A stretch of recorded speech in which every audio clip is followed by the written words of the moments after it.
In this lesson, we will see together les pronoms et déterminants indéfinis. But more precisely, we will see divers and diverses. So the main question is, what are les pronoms et déterminants indéfinis? We use the indefinite pronouns and determiners when we don't want to be too precise. And this is the key thing. These déterminants, pronoms indéfinis, are used when we don't want to be too precise.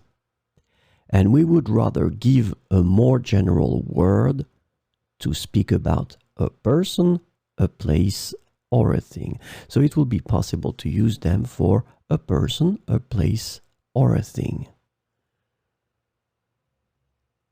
So this lesson is about divers and diverses.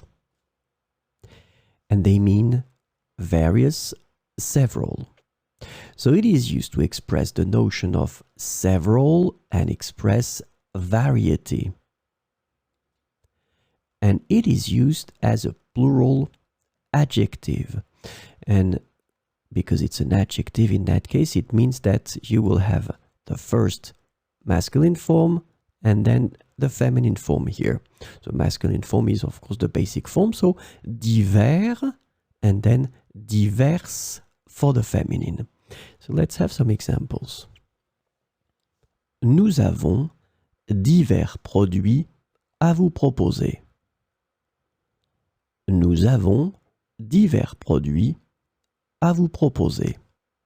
So as you can see, divers here is used as an adjective. It's connected to produit. Produit is a masculine noun.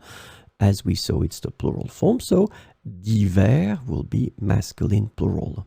Divers produits. So let's have a next example. Il y a diverses façons de réussir à cet examen. Il y a diverses façons de réussir à cet examen. So same thing here, divers is used as an adjective. It's connected to façon.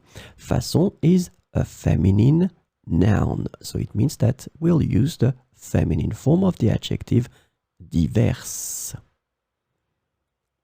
So let's have two more examples. Il a fait divers travaux avant de choisir le bon. Il a fait divers travaux avant de choisir le bon. Travaux, masculine, so we'll take the masculine form of the adjective. Divers travaux. Il y a de diverses études qui prouvent cela. Il y a de diverses études qui prouvent cela. Étude, feminine noun, so the adjective will be feminine here, plural, as we saw. Diverses études.